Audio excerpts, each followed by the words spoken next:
dangerous, especially if you don't know what you're doing. It's intimidating, right? You look down into this black abyss that you cannot see the bottom of. And so it's this super dangerous but absolutely beautiful environment that you're traversing through. And the only way to stay safe is to know what you're doing. And even then, it's not a guarantee. So everything about it it's an adventure. Yeah, it's an adventure.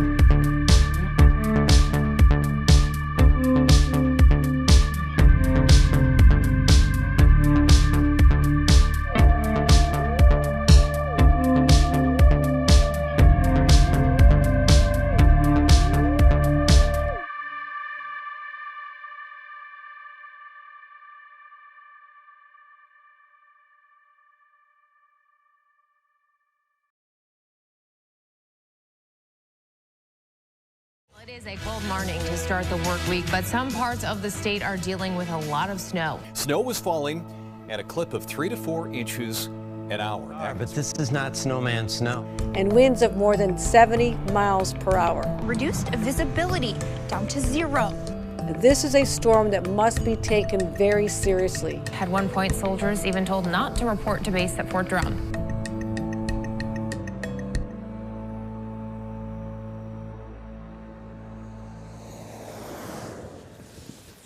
Juniper! Come on, June. Let's go.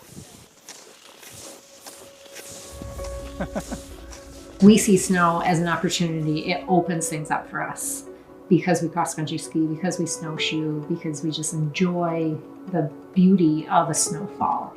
So the more snow, the better.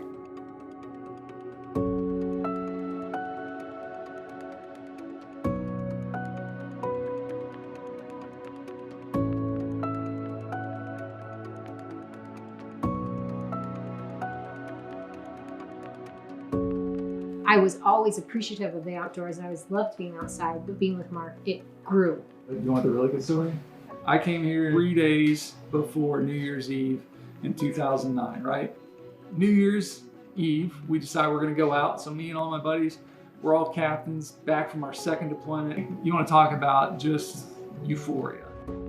A couple of seconds before midnight, they start calling people in so we can count down to midnight, right? So I'm standing there. I see this blonde woman like making her way through the crowd and she's just staring at me, right? And if you look at Leah, she's got like really blue eyes, right? And I'm just kind of watching this woman like walk up through the crowd and she's looking at me. I'm kind of looking at her and she walks up and she says, "Who are you kissing at midnight?" So I said, "Well, hopefully you, sweetheart."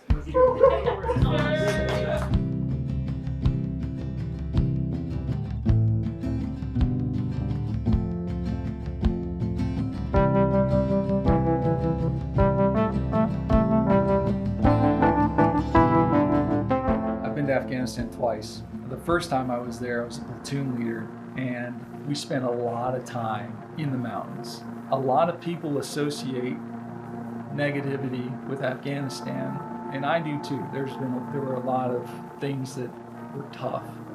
But when I think about Afghanistan, the thing that stands out to me most are the mountains. I've read about how it used to be this paradise for hikers and skiers. You know, they would go and spend time in the Hindu Kush. And I remember thinking, this is amazing, but I want to be up there, not here on this trail looking up, but I don't know how. And I wanted to know what I was doing when I was in that environment.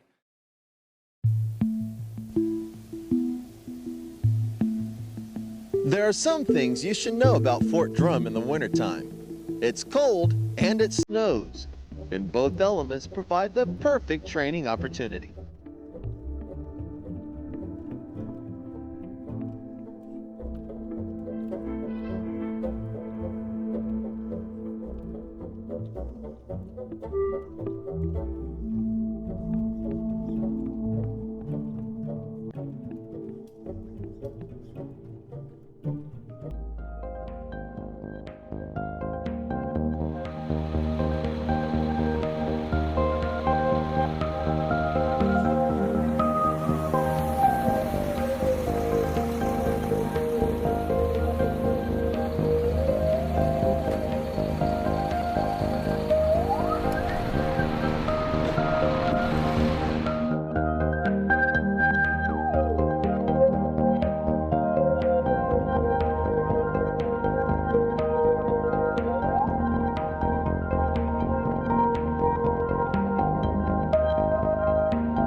send you the words in case you have a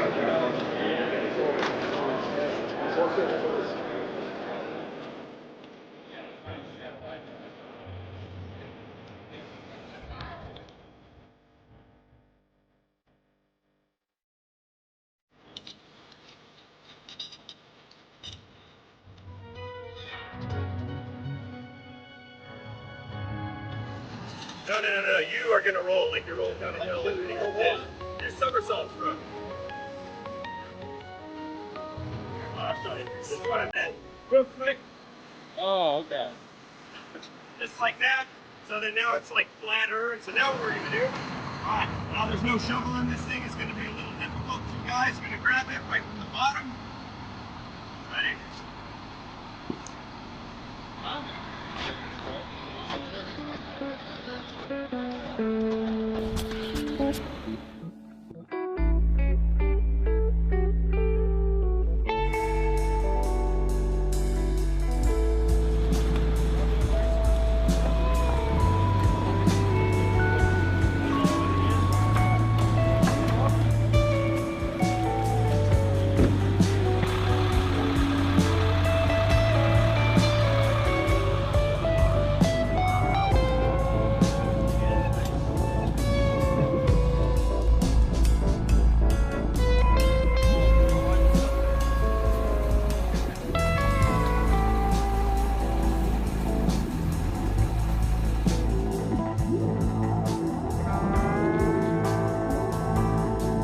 These are some experimental boots that the Army, they only issued out like 100 pairs of them 2 years ago.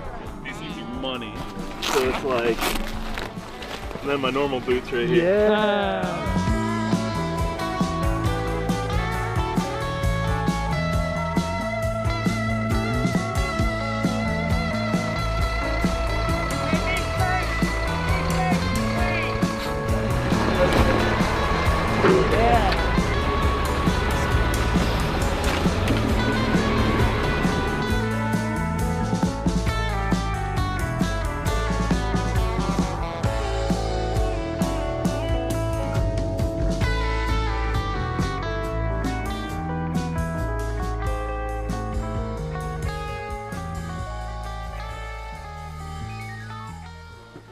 Shark fin in your bag.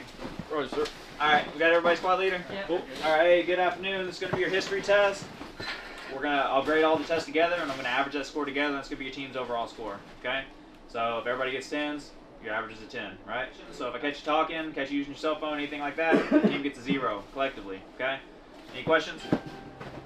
Okay, you may begin.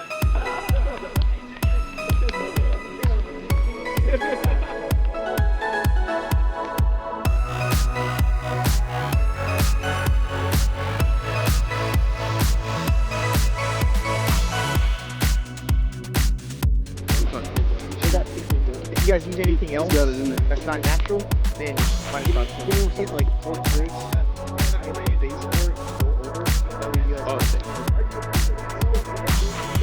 Hey, sir.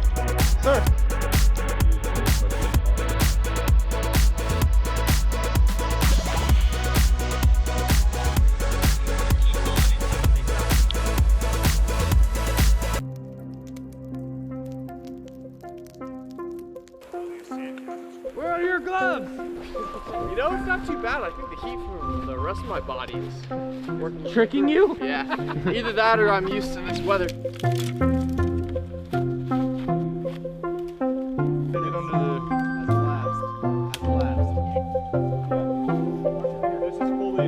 You are at 11 minutes.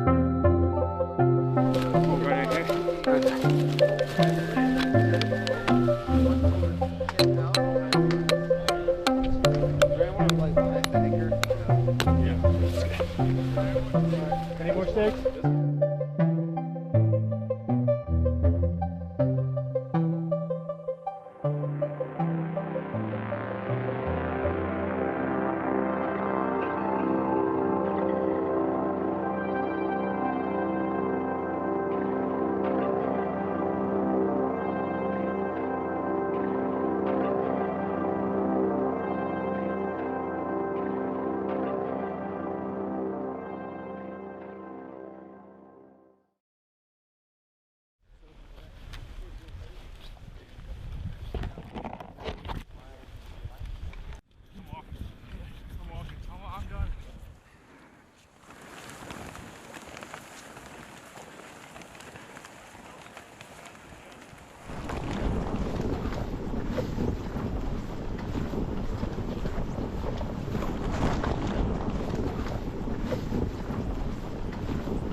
guys win, Monday's off. You lose, we're doing PT on Sunday.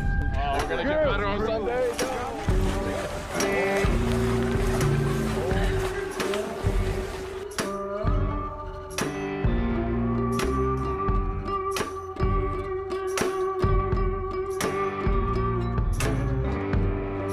More feet.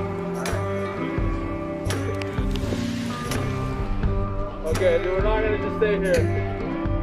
Hey, we need to hurry up. You gotta pull.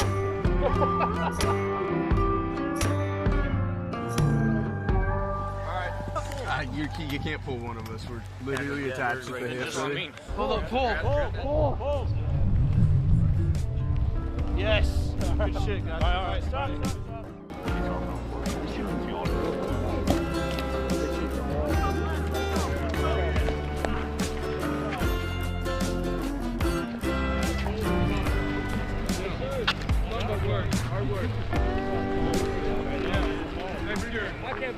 I think all it takes is the first experience. Just look at D-Series. Most of those soldiers, this is the first time that they've gone out into the training area in the dead of winter, in a snowstorm, overnight, and they're doing tasks that are required to not just survive, but thrive in an unforgiving environment. And they all succeeded.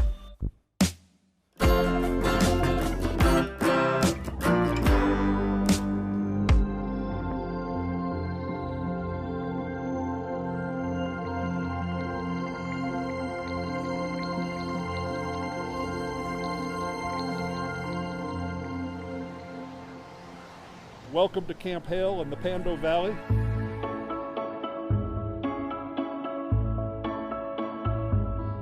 The camp was built in 1942. One of the criteria that the Army required before they'd build a camp had to have good highway access. Also had to have rail access. And the first challenge that 10th Mountain had to accomplish 80 years ago was how to survive in the environment.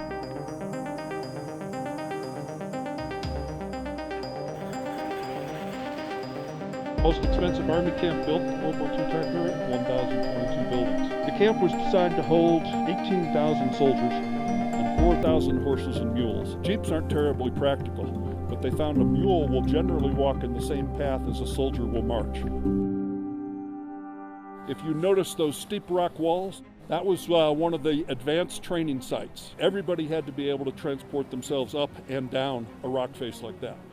So that was a basic skill that was essential to every soldier in the unit. There's not a whole lot for you to see here, so you have to use your imagination to a certain extent. The field house, that's those concrete fingers sticking up out of the ground. That was one of the larger structures here on post. In 1942, when that was built, it was like an aircraft hangar with a metal roof on it. So in the summer, they'd open it up, and that was where they held regimental dances. We've managed to preserve that. For Colorado, this is our outdoor recreation history. Prior to World War II, Colorado was not known for anything except agriculture. Lots of beef cattle. We had sugar beets. Post-World War II, people came out here to camp, to enjoy the outdoors. The skiers that were trained here, a lot of them came back either to this area or to other ski areas around the country and taught skiing and got people involved in skiing. So that aspect of outdoor recreation grew. The number of recreational climbers in the U.S. was minimal, 1,500, 2,000 guys total. We trained 23,000 how to climb here at Camp Hale.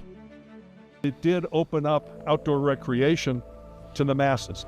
Before World War II, down sleeping bags were a rich man's toy. Post-World War II, the U.S. Army's 10th Mountain Division bags were being sold off for $2 each. Made down sleeping bags and staying outdoors a whole lot more affordable.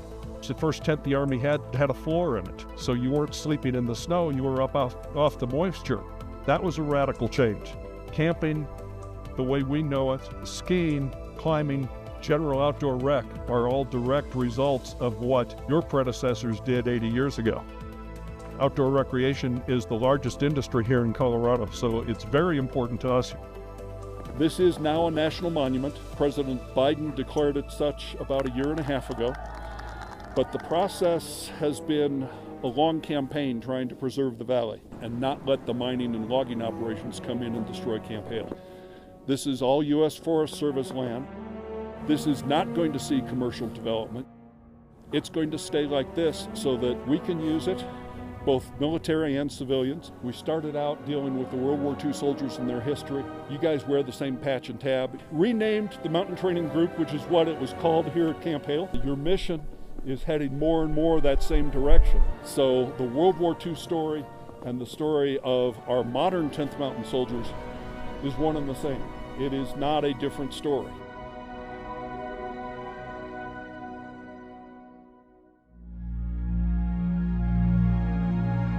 Well, what we're doing here today is seeing and learning from the new exhibit here at History Colorado. The division itself is an integral part of Colorado history. This being the first and only mountain division in the Army, started right here in Colorado at Camp Hale. My current position is the first sergeant of the Mountain Training Group. To see that original building sign on display is very special.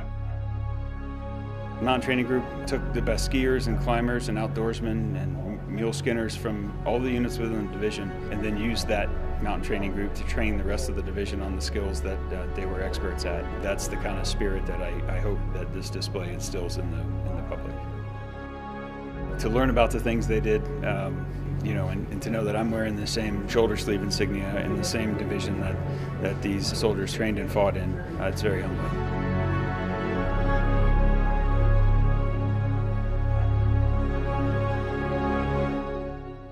I've been in the Army for just about 26 years now. I joined in May 1998. My grandfather on both sides of the family, numerous uncles, and my dad all served in the armed services. My dad was in the Army. We kind of moved away all over the country. I spent a bit of time in Germany as a kid, which is where I learned how to ski. Fast forward to 2019, and I'm stationed at Fort Drum, and I went to the local ski hill there and asked if they needed any volunteer patrollers, and of course the answer is yes. I knew that because there is the historical connection between the National Ski Patrol and the 10th Mountain Division, I needed to be part of both organizations, and they both exist to help somebody. I think there's something honorable about using your passion to help others. There may be other people who aren't having such a good day on the ski slopes. If I could be there to help them either medically or just to encourage them and give them a pointer or two and then direct them towards the ski school, I think that's very fulfilling.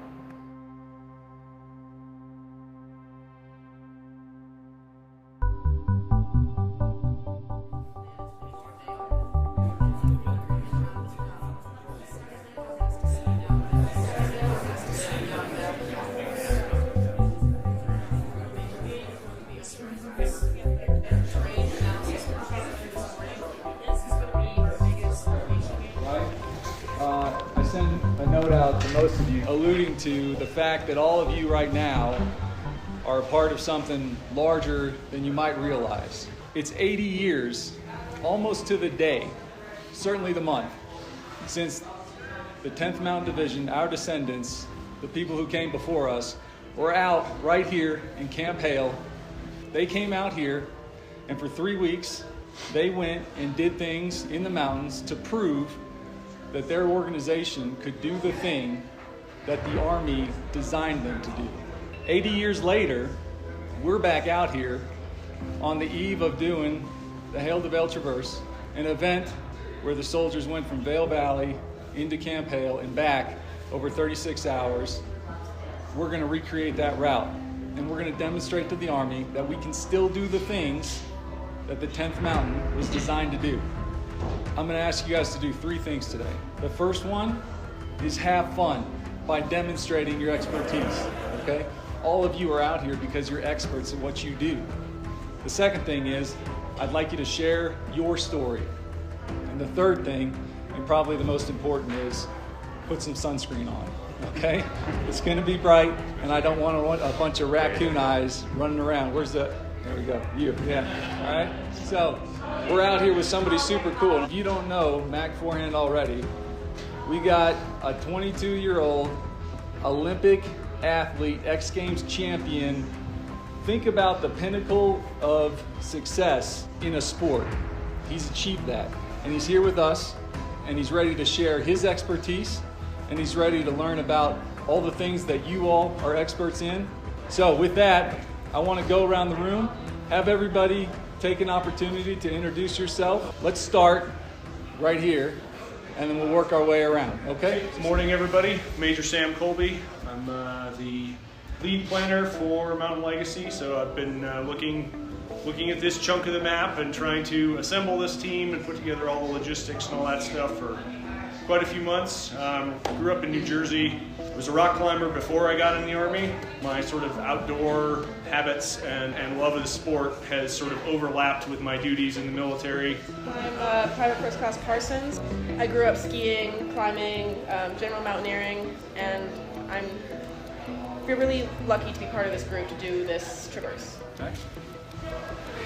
My name is Captain Maxwell Burbidge. Born and raised Salt Lake City, Utah. I've been skiing and doing all kinds of mountain activities effectively my entire life. I was born in California. I'm an Army brat, and so we moved across the United States. I've been skiing and playing hockey my whole life. I found a home here at the 10th Mountain Division. We're going to start it off with discussing sort of external factors. In this case, we're going to talk about the weather. Today's going to be 28, mostly cloud. Avalanche risk. New snowfall could be an avalanche danger.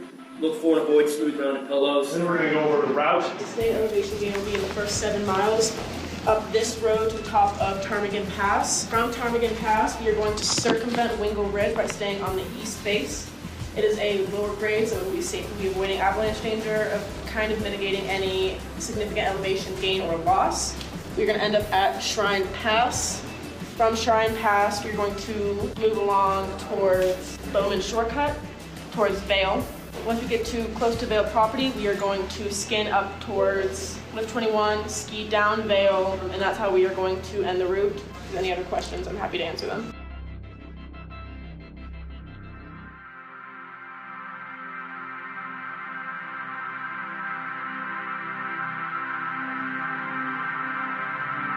I grew up in Jackson Hole, Wyoming, right in the Grand Tetons, Yellowstone. I grew up doing outdoor activities. That was my main source of entertainment as a kid. Jackson is a town in a little valley surrounded by several different mountain ranges. You can drive 20 minutes in one direction, you'll hit a mountain. My biggest thing, like my bread and butter, is skiing, but I grew up hiking, climbing, pretty basic mountaineering. My dad was a really big part of that. I grew up skiing with him. He taught me how to ski when I was 2 years old. We went hiking, kayaking. My entire childhood was being outside with my dad, And I really carry that into my adult life. My dad was a firefighter back in Wyoming. He died in line of duty when I was 18. It was a pretty big thing. There was a lot of newspaper articles, a lot of processions. It was something I had to deal with pretty early.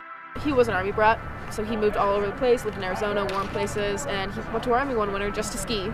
And then stayed, I want to stay somewhere to climb, and stayed just to climb. And then, I want to ski again. And then 20 years later, he was still in Jackson, So skiing to him was a really big thing. So that's something we did all the time. That was our huge thing together. He didn't let me stay on the greens as a kid. Definitely pushed me to go into harder terrain, and that made me a much better skier.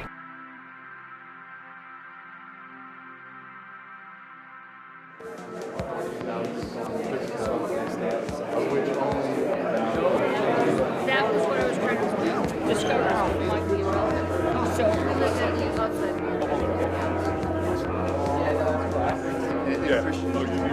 He's a guy that is fully invested in helping the division return to its alpine roots. I've heard him speak before. It's always a pleasure. Well, thank you, folks. This is my first time in Leadville, not my first time in Camp Hale. My name is Christian Beckwith, and I've kind of fallen in backward to a rabbit hole that apparently has no end, at least none in sight, and that is the story of the 10th Mountain Division.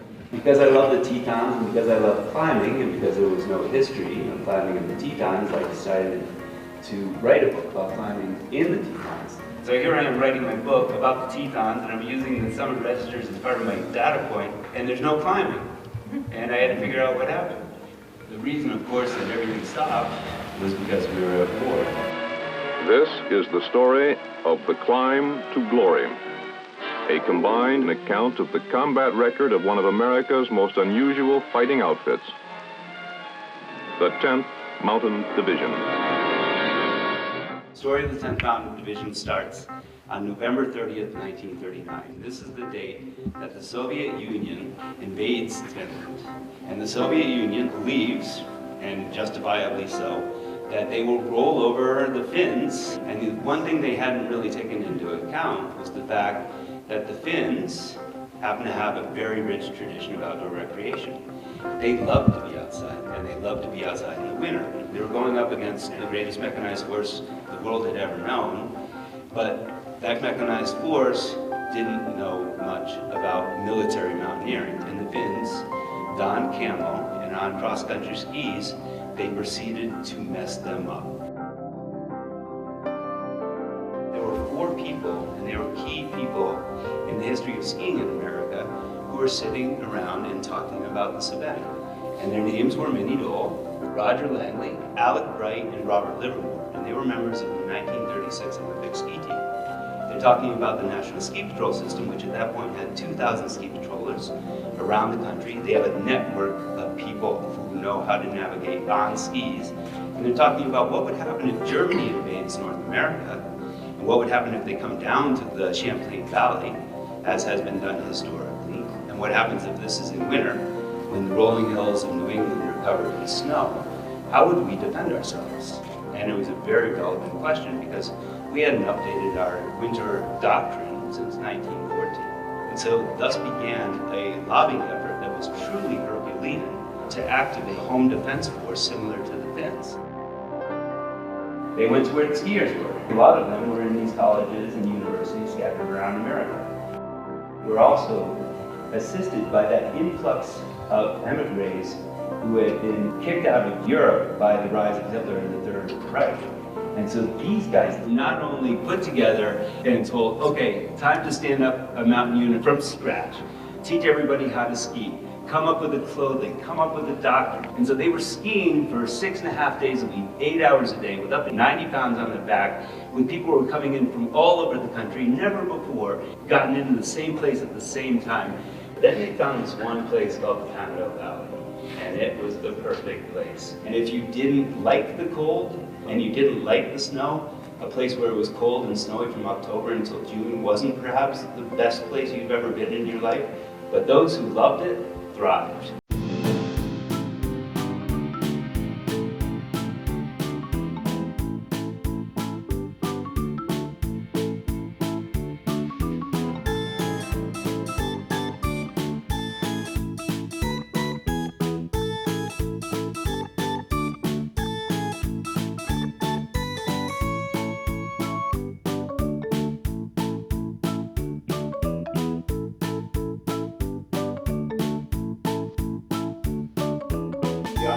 So much about the specialized unit that they required a test of the entire division. They sent 12,000 of them up into the mountains right around here to prove that they were as good as they'd been hearing about from all the books and magazines and articles and news clips that they'd been seeing.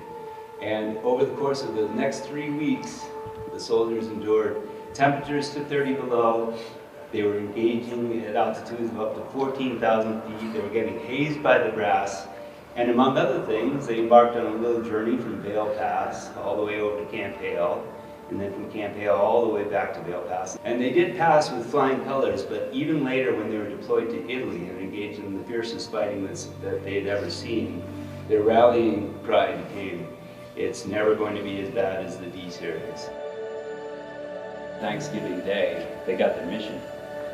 And that mission was to break something called the Gothic Line in Italy's Apennine Mountains. And this was a line of heavily fortified summits and ridges that had occupied the U.S. Army's 5th Army for over 500 days. And the mountain troops had found their mission. And the key to the Gothic Line was something called Mount Belvedere. The eastern side was so precipitous that the Germans basically didn't guard it because they considered it impossible for a company of soldiers to climb. It was at this point that the division's special talents first came into play. There were only 4 places in that ridge that our troops could climb, and then only single file. Quietly surprised the Germans who were sleeping. All ropes were secured by midnight. The entire valley below was still. News of this relentlessly aggressive outfit spread deep into the German lines. Prisoners revealed that their commanders had called it the Elite Mountain Division. It was that incredible fitness that they had developed over the course of the 3 years of their training at Camp Hale that allowed them to roll over the German troops like a tsunami. And they went so fast that the U.S. Army's 5th Army, which had been charged with resupplying them, was unable to keep up. All of this resulted in something that we take for granted, and that is the roots of outdoor recreation in America. I am convinced that in those 114 days of combat, as they experienced the highest casualty rate of any American unit serving in Italy, they incurred tremendous trauma. Today we call it PTSD. They would have called it being shell-shocked. What we know today is that one of the best ways that you can heal yourself is with time in nature.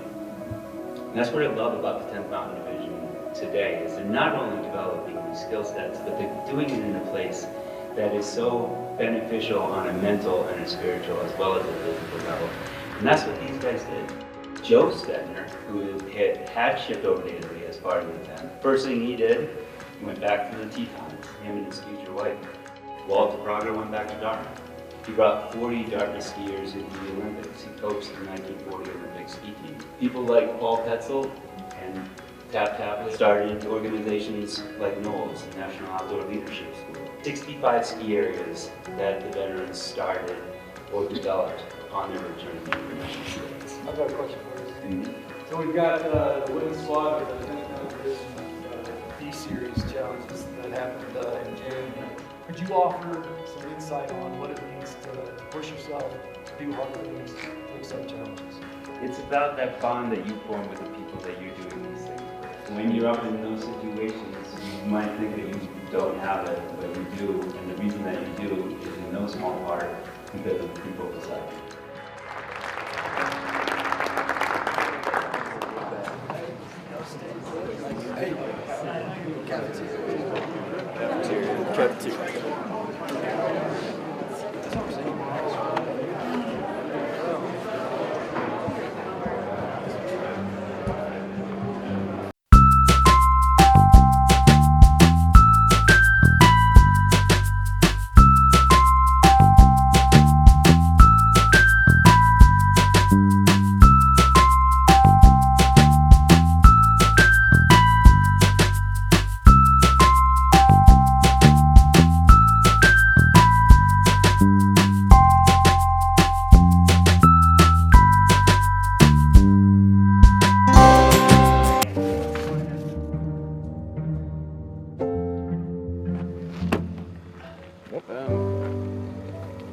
Nailed it. Moving equipment. Always part of the challenge.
Get like a little bench.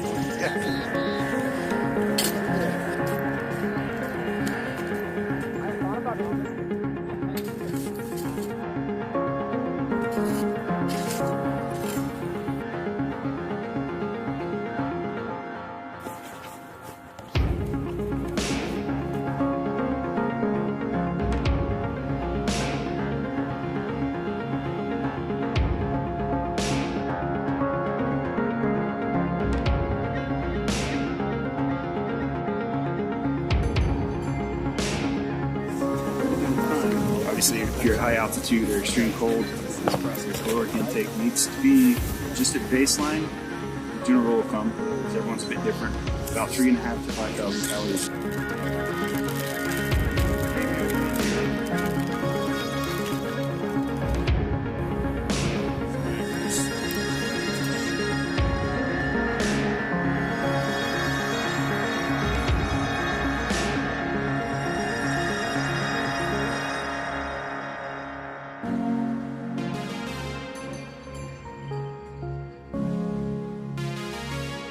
And they sat in this valley where we are here for almost 2 years training.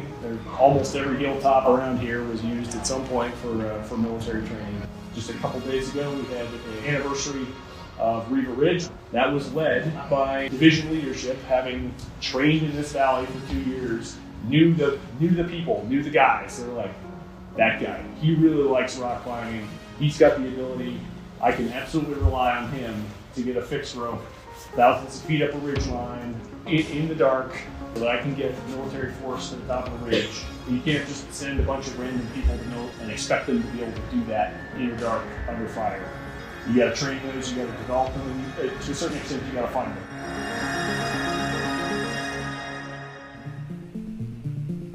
People romanticize the 10th Mountain Division. Experts in their field came together at a time when the United States needed this specialized unit to go and do something in Europe that no one else could do.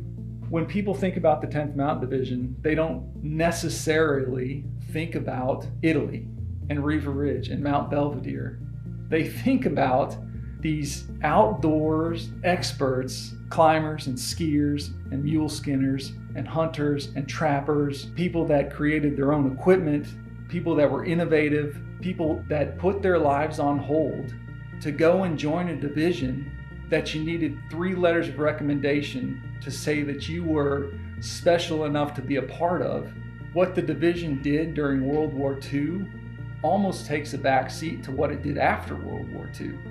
They took that same experience and skill and applied it in their everyday lives when they came back to the United States. It wasn't something they were trying to do. They weren't trying to be a soldier. They weren't trying to be mountaineers. They were those things. And so they brought that back with them, and they continued to be who they were. And because of that, they were incredibly successful.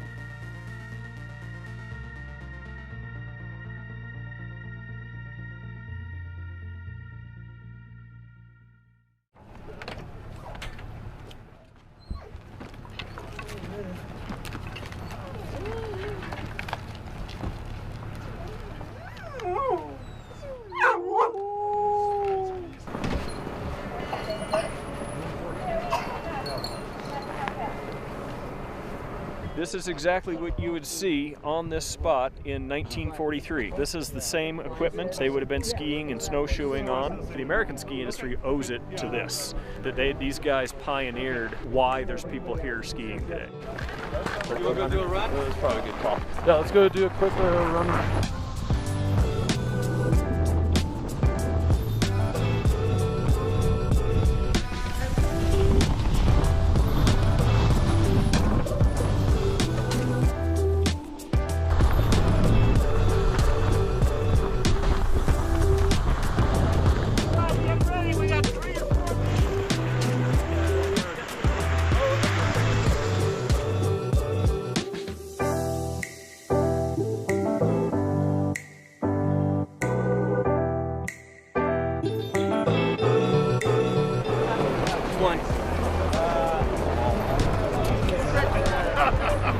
While you're skiing, sometimes it's good to grab this part of the flag just to keep it moving. They are really straight out. He's going to go in. I'm going to my gig. So he won't tell you, but his great grandfather was I guess he's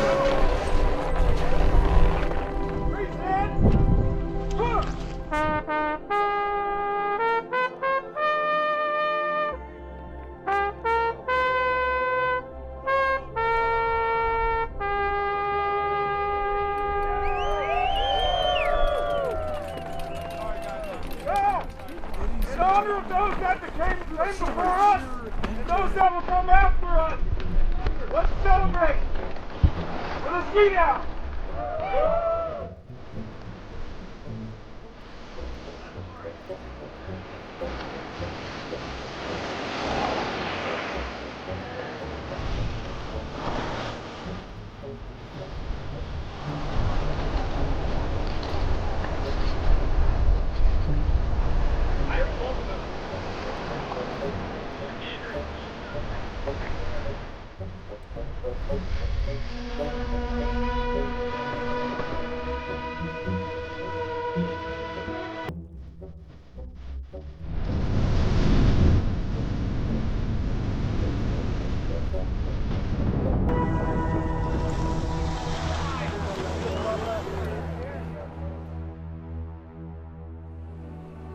I grew up spending time in nature. You know, my dad brought us camping, you know, every now and again. He drove fuel trucks for the 24th Infantry Division. My dad was a big fisherman, so I did that a lot with him. It was very therapeutic. You know, when you get out in nature, you kind of can unplug from all the background noise, especially if you find a nice ridge line or a nice rock outcropping to sit on and just be still for a minute. You mentioned fishing with your dad. Do you think that that was therapeutic for him as well? Yeah. Honestly, I literally never thought about that until just now. Yeah, I really think it was. You know, I know. Yeah, it was. He worked really, really hard, and I think that was his escape, or not escape, but his break.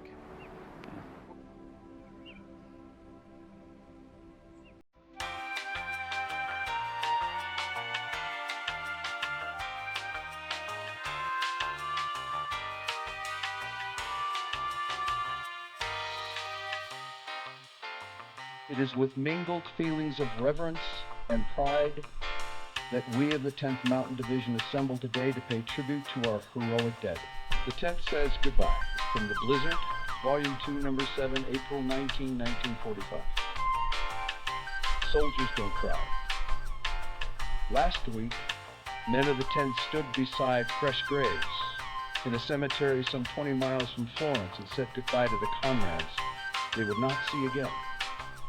Lying now where artillery fire could not disturb their sleep. Soldiers don't cry. But out in the dust and the sun of the cemetery that day, there were things that were likely to get in one's eyes and making it hard to read the shining nameplates on the little white crosses. Here's George, killed fixing wire. He volunteered for the show. This one is Pierre. You remember Pierre. The long, lean, kindly chap who was always playing chess in the service club at Hale and Levant. Once on Sugarloaf, he carried another fellow's pack as well as his own. And when the lad still couldn't make it, he picked him up too. Joe, remember how his comic strips in the Blizzard used to make you laugh? He lies elsewhere. So does Alec, who wrote poetry in the midst of war. These ceremonies, these goodbyes, are for them too. The 10th Mountain Division's first Memorial Day, April 6, 1945, was over. Soldiers do cry.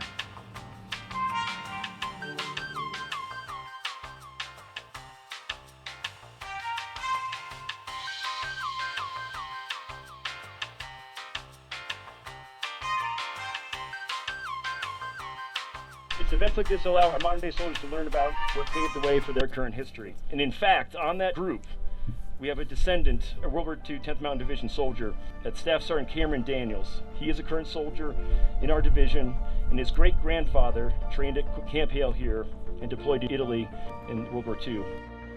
He gave his life in Po Valley, and if you look on the wall here, you'll find his name. You couldn't sum up any better the importance of this day than to have that legacy from the beginning to today. As we like to say in the 10th Mountain Division, it's the mountains that train tough units. If units can operate in the mountains, they can operate anywhere. That's our 10th Mountain Division pilots getting ready to do a flyover here in honor of our folks.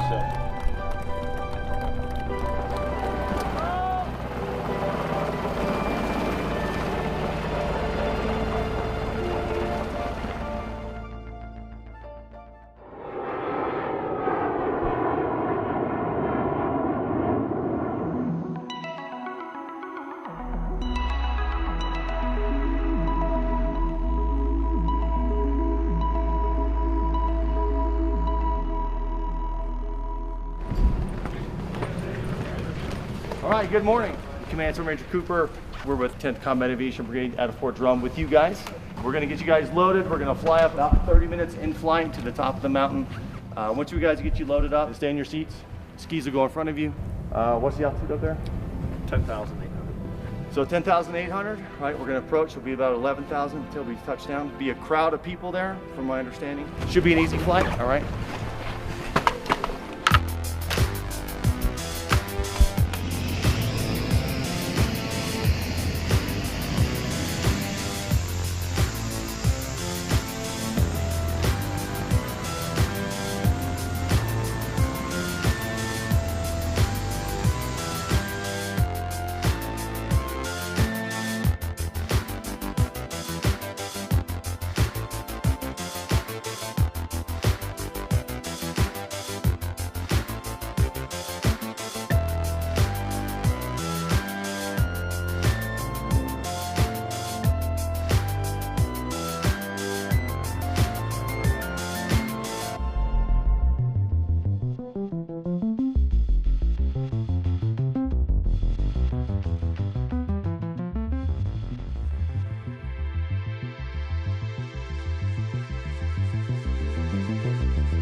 What an amazing week to be back here at Vail. We're going right back to where we started. Are we ready? All right, here we go.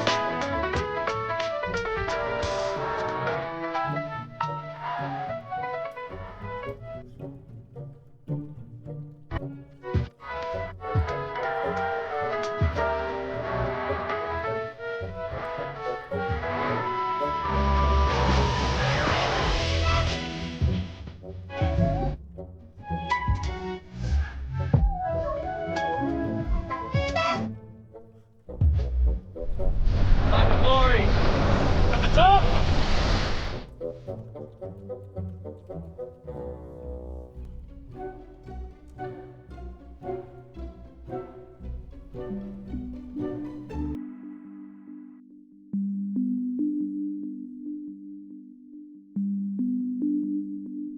trying to carb load the night before. There's glycogen in the carbohydrates, and so it postpones muscle fatigue.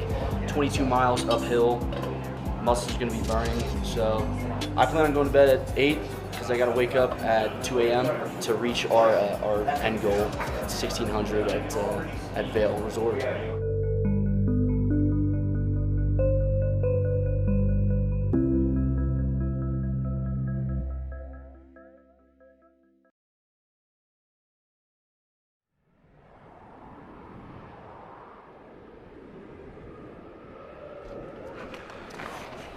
Vail to Vail today.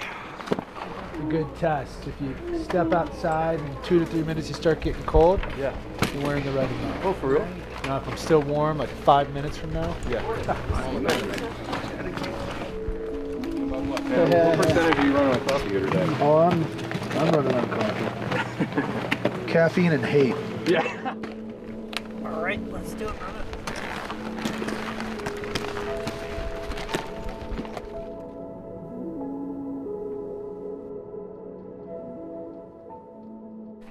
Oh, what a beautiful morning!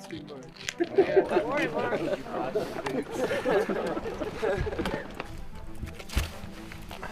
Did you have breakfast this morning? PB&J, classic. Just sugar, fat, carbs. What more do you need? Good. All right, good to go.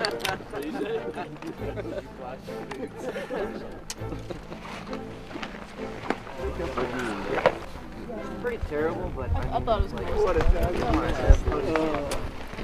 So does anyone care for a wager on the hour that we get in? Over under? I just put it at dark. So what's that? Dark? Good easy. Good morning. Good morning. Morning. How's it going? Good to see you again. Good to see you. How's it going? Morning. Good morning. Ready? I know you are. Great to see you. This is awesome. I hope everyone slept incredibly excitedly well 2 days ago. It's never the night before. It's the night 2 nights before that makes all the difference. You should have told us that 3 days ago. Oh, man. Did I? Yeah, there was a memo. All right. Again, morning, everybody. I think I've met most of you. 1 or 2 of you I've met in the dark, but sometimes that's how things start. So, for head count, so military folks, we've got 11. We're starting out National Ski Patrol. I'm tracking you got 8 this morning. Yes, we do. We're here to demonstrate on the military side that we can, with a little bit of run up and some select folks, we can do big movements in the mountains and make things happen. And we think today how we win. Our objective today is everybody that starts is everyone who finishes. We're gonna travel as a pack. May not be as fast as it could be done, but we're gonna begin in good style and we're gonna finish in good style. Ryland Parsons is our lead navigator. Sam Chimento is gonna run us through our beacon checks, make sure everybody, we can find everybody, and then we're gonna start skinning uphill. It's gonna be great. Probably terrible at some point, but it'll be great for the whole time. Looking forward to finishing with you guys at Vail Village, having successfully done something that probably hasn't been done in this manner and since our great-grandfather's time. So 1 foot in front of the other, dig deep. Great. Let's do it. And so it begins.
Just uphill for a while? I guess, I think so. How's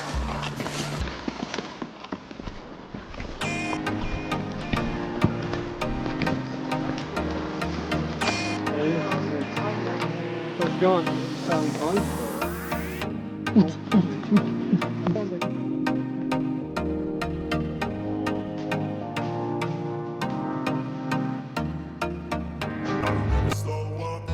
Take shit, I got no love for the fakeness. If you wanna play tough and wanna hate this, I'll always show up. I don't ever slow up, no I don't take shit. I got no love for the fakeness. If you wanna play tough and wanna hate this, I'll always show up and make a statement. During the Vail was the navigation. Spent probably 2 hours every single evening going over elevation points, what to avoid.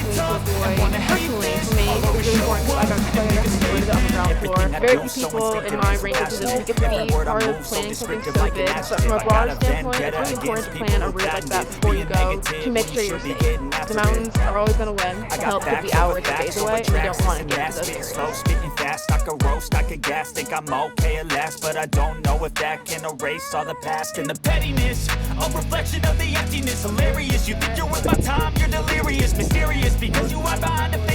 8 hours and 11 minutes. It's pretty exhausting. We have about 12 more miles to go. Okay, let's get all the soldiers up front. 2 columns. National Ski Patrol.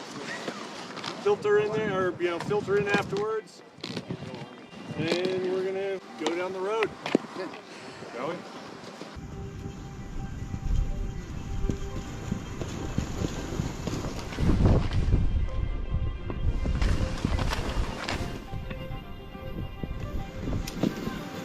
Sam, good count, 22. Oh, they grew up so fast, guys.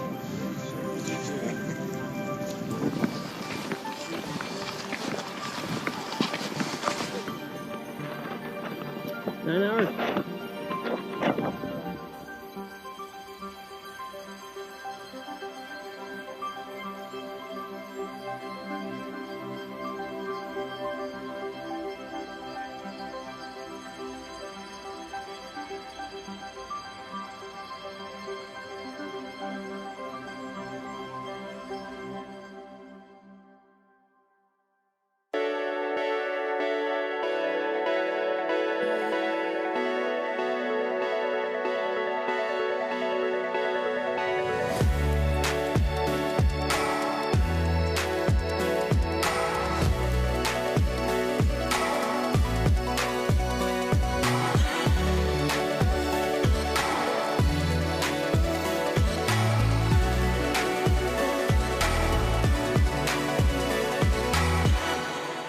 What's the ETA here that's coming in? Last I heard it was about 4 o'clock. That's a couple hours ago.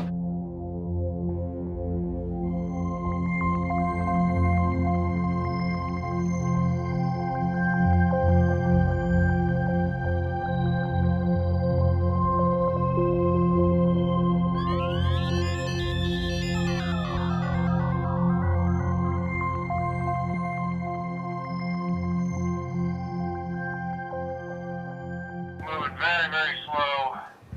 No energy left.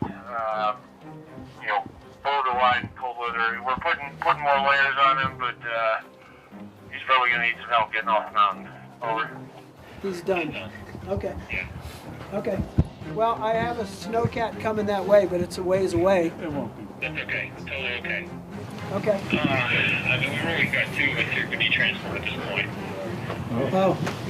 Well, we didn't hear that. That was a 1. Okay, I'll call you back on this phone.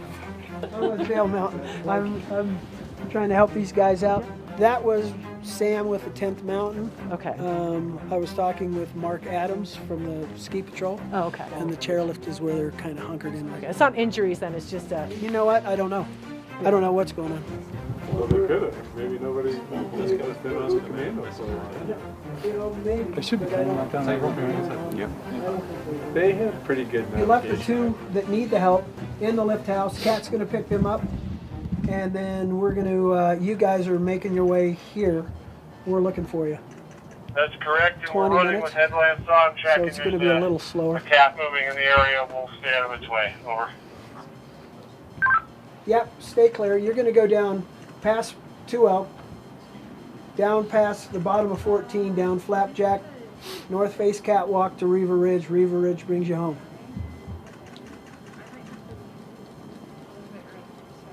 Just looking forward to winking some turns today. Hopefully you got some legs left for it. Here they come! There you go. You ready?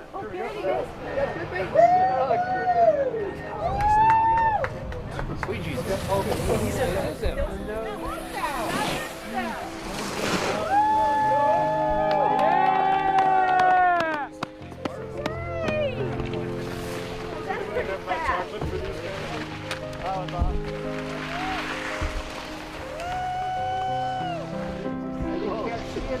He can't see anything. He doesn't know where he's.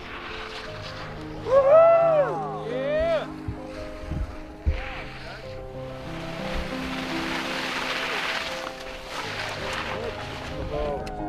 Bambi legs. The long. For Sergeant. Woo! That was fucking hard. I got you. That was wicked hard. This is a lifesaver, especially up on the ridge. I believe it. Yeah. Literally just the tips of my left fingers. They'll be back in a minute. It's the lungs. The air in the lungs is just a little cold right now, but. You ready for bed or you ready for pizza and a beer? Yep, all right. Number two. Yep, number two. You can't say it, but he's going.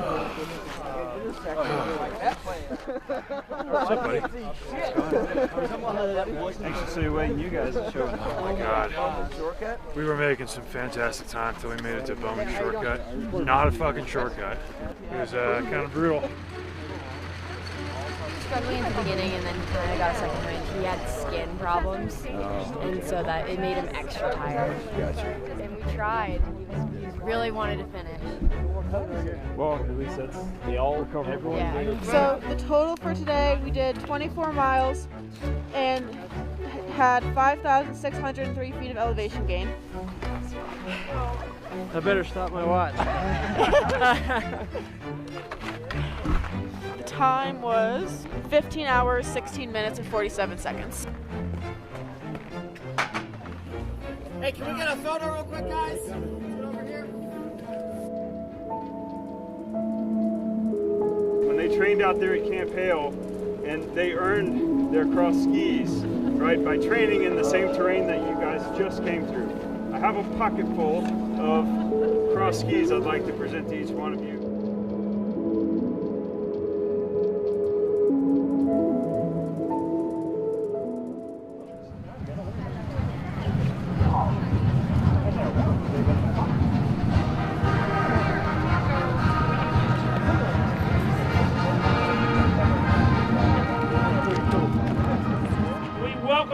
To tonight's 10th Mountain Division Legacy Parade. Wait a minute, wait a minute. Why are we, skiers and snowboarders in the 21st century in Vail, Colorado, why are we honoring a division of World War II soldiers? When those 10th Mountain soldiers came home, they created something that we all love. They created the American ski industry. Are you ready? They opened Aspen. They opened Buttermilk, they opened Arapahoe, they opened Steamboat, Stratton, Whiteface, and over 60 other ski resorts. And yes, it was one of their soldiers who came home and he opened Vail Resorts in 1962. The 10th Mountain Division soldiers still train right here in these mountains. As we walk around Fort Drum and we recognize a superior officer, we salute and we say, climb to glory. And the superior officer says, to the top. And so I say to all of you, climb to glory. To the top! What's that up on the hill? Here they come! Here they come!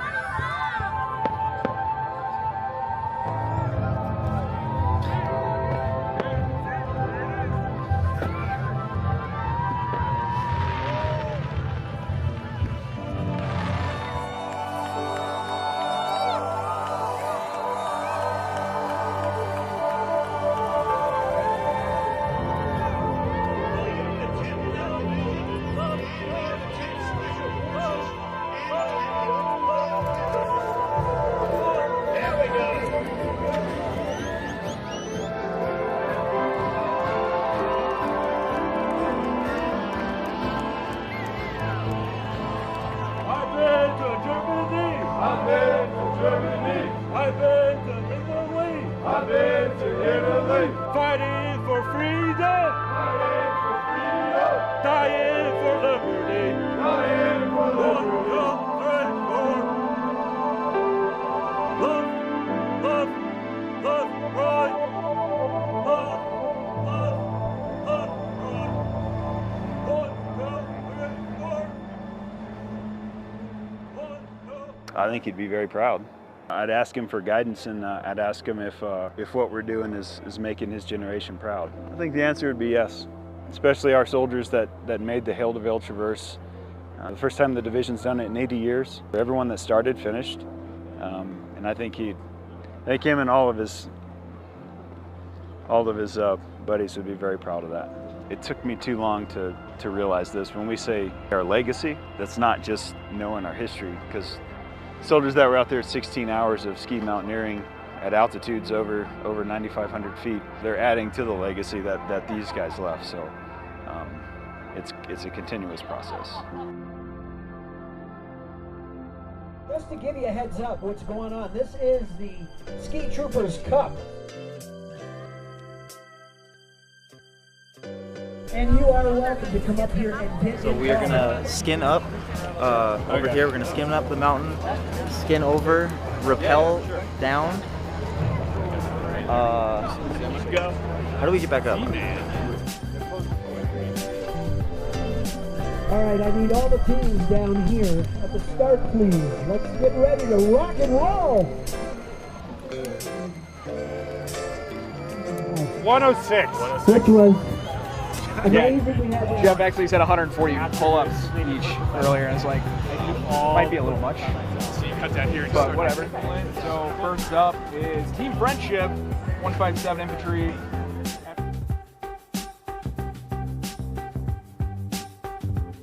Might just be a single strand, and that's okay. Yep. All right, then all you're going to do is girth hitch a runner and then clip it into your runner. Yep. If you guys are smart, everyone else is going to be packing up their gear while you're doing that. All right, I need all the teams down here at the start, 5, 3, 2, 1.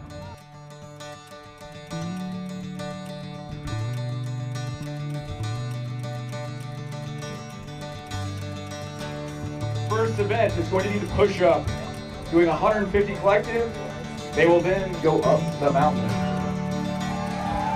All right, let's see those officers knock out some push-ups, huh? And they salute.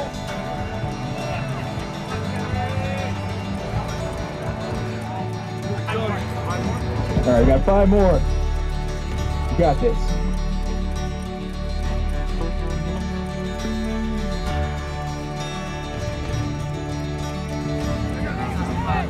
All right, that's 150 and they're off. All right, they're getting in the skis right now. There's wind.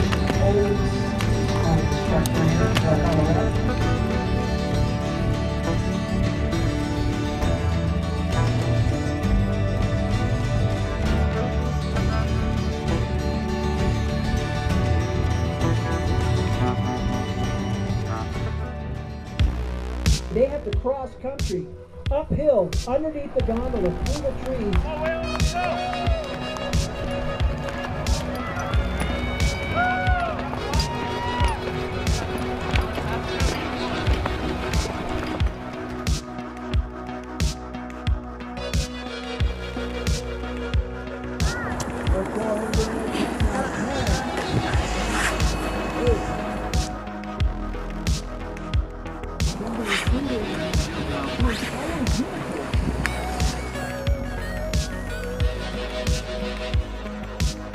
What's going on? Having a little fun up here with the Army boys. Who's next? Me.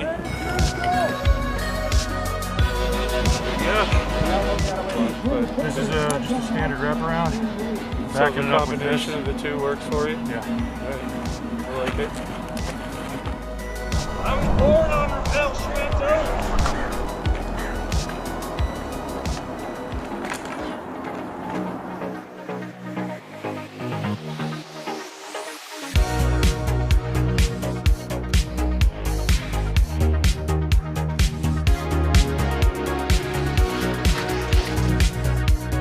It's not not exactly soft. The product is firm. We don't have ice here in Colorado. It's for you East Coast folks.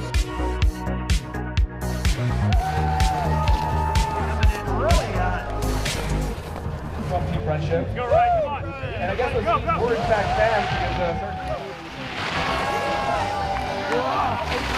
because ski right through there, ski right down, do 40 pull-ups collectively, and then run right back up.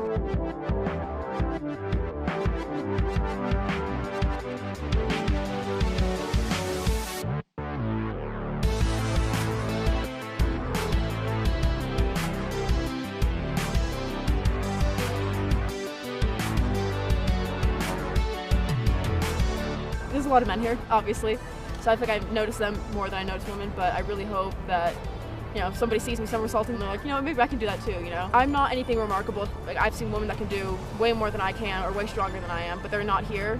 You know, I'm hoping that me being here inspires more women to come out next year and do stuff like this. You know, do the hard stuff with the guys, even if you can't do pull-ups super well with ski boots on.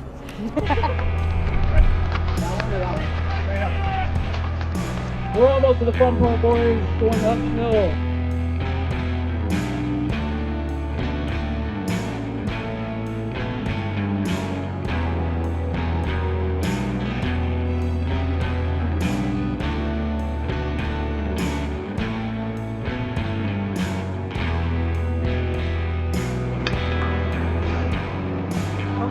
Come on, fish. This is their finish. This is their last part of the competition. So they would love for you to cheer them in.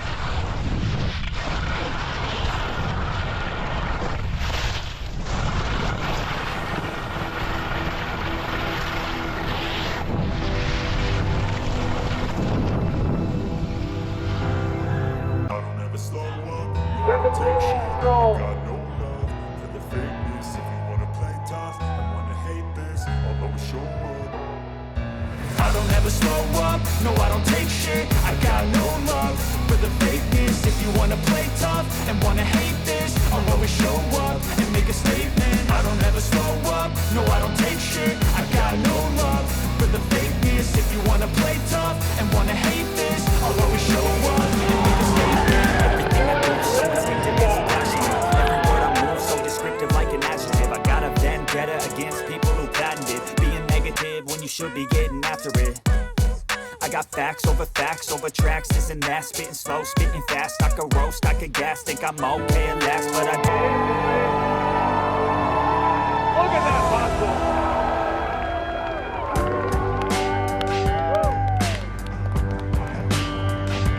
All right, coming in.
It was fun. Oh yeah. Congratulations. That's right. Here. Good job, Doug. Oh yeah.